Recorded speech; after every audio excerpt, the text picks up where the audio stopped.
Ik hou van historisch vertellen en soms gewoon terug in de tijd.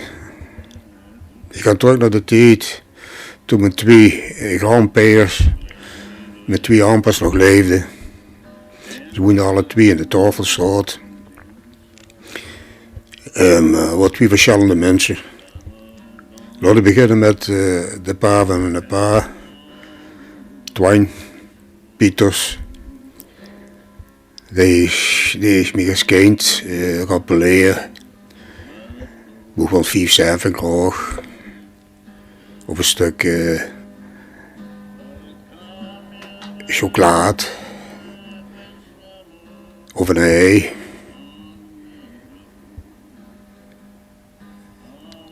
En Twijn Pieters, deze is geboren in 1896, denk ik. Hij is gestorven in augustus 1973. Hij was getrouwd met Cornelia Habets, een vrouw die in het begin van de 20e jaren gestorven is aan een longziekte. En ze hadden twee kinderen. De een zei de Pie en de andere de Tum. Pie, met de paarden, wordt later fienbaanwerker.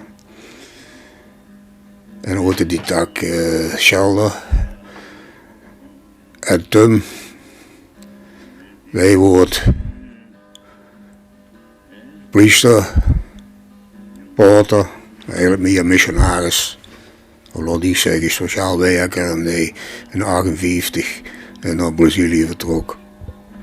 Dat heeft pa Pieters altijd een beetje dweers gezeten. En op later leeftijd, toen ik hem nog bezoekte, iedere dag. En dat is in de winter, met de leeghoed. En tussen het licht van het gaslamp liggen aan de venster, neven de kachel zat. En in de zomer onder hoed hadden we dekzuiver, Pater Tum. Voor wat deze week weg is gegaan en hoe dat land lag. En we vertelden dan over leven en al die dingen. En dan zei hij, pak hij nog een sigarettje. En dan maakte ik wel een zwarte koffie. Dus sta ergens wat is het nacht. En dan gaf me 2 hel eieren. En als ik in de dag niet al was geweest, dan kon ik beginnen te huren. Gewoon een godvrezende man. Dan ging 2 keer per dag naar de kerk toe. En zo was het leven. En dan op een dag was er dan niet mee. Ze hadden hem gevonden in de achterkamer, in het bed. Hij had bloot gespijt en ze hadden hem naar het ziekenhuis gebracht. Toen heb ik hem nog bezocht, maar ik wist niks mee. En dat was ook gestorven. Gewoon een goeie mens. Twijn. Had ons wel geen drupje, die zag hem nog meestal zondagsmiddags met zijn broer Thomas. En dan dronken ze wel een half fles van de Geneverhoed.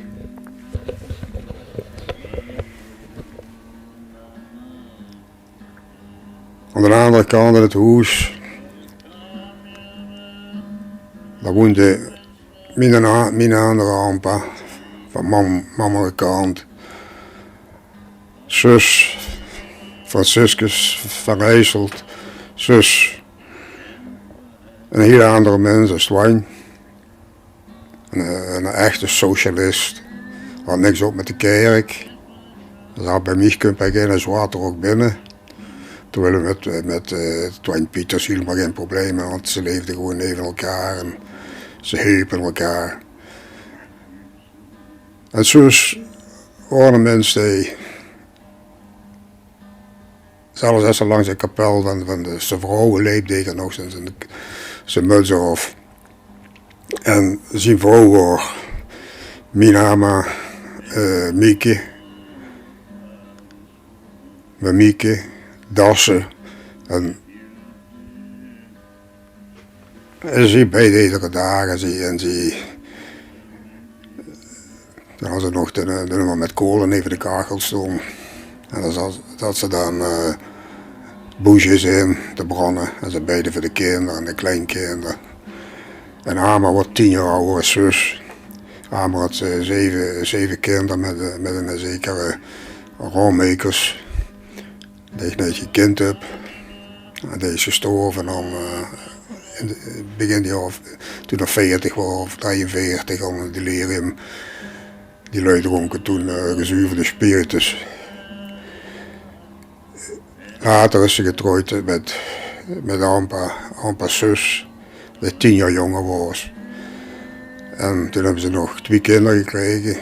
Dat was mijn mam, Vina. En later een jongske, Guske. Maar Guske die is gestorven, heel jong, aan een longziekte. Zus was een keihelle. Hij had een keer in het goed geflikkerd van een stichting. Die zogenaamd de katholieken moesten helpen in Ermooi. En de mensen kwamen toen binnen. En roken, dat was op een goede dag en ze hadden toevallig het vlees in de ketel zitten.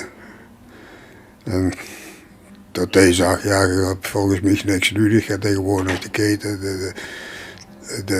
de deksel van de ketel, en toen heeft zus hem goed gesodemieterd. Dat allemaal niet. Met de kerk had daar niks op, met het instituut, zie je zeker niet. Dan word ik een beetje uitgesloten van werk. En dan loop ik nog liever 20 kilometer per dag op en neer dan te buigen voor de katholieke kerk. Zo was zus. Had ook zich hier naar een echte socialist. Later ja, maar slechte band waren, deed alles. Missies, wassen, koken. Ik wist een jaar verzorgen. Ja, ik moet hem nog koelig nemen tot dat toen. Ik had in jong wat kleintjes een kistje zitten, die kochten vandaan op de meijerd. En als ze dan dik en vet waren en ik had ze gevoerd, dan hongen ze achter op de blijk op en dan kon je slagen de nek. En dan worden ze gevuld en dan heb ik hem altijd koelig genomen. Ik heb ook nog eens mijn knie gegeten natuurlijk, maar vergeef het hem. Zus was een goede mens. Recht goed, recht voor de raap. Was jaloers. Ik kan me herinneren tot hij met Gades, hij woonde een paar huizen weer, dat was een communist. En dat klikte niet zo goed. En dan samen in de zomer van de zon om de venster, hoe de venster lag, dan komt de Gades en dan zorgt dat zus, dan wordt er verdomd link. En dan krijg je die 2 huizen. Maar ja, huizen, dat wil zeggen socialistische en communistische waarden. Zus is gestorven. Ik ben 1971, ben ik geworden 77 jaar. En ik denk dat ik deze aan terug, aan die lui. Voor zus is ook met oog. Eerst toen ik 13 was of 14 in de café zag, maar omdat ik net naar de café en de proeven zonder pilsje jong. Ja, ik wil niet zeggen tot hij met leer drinken, maar oké. Er waren 2 goede lui, 2 verschillende lui, die toch met elkaar kosten opzeten. En die elkaar begrepen en elkaar helpen. Ondanks alles.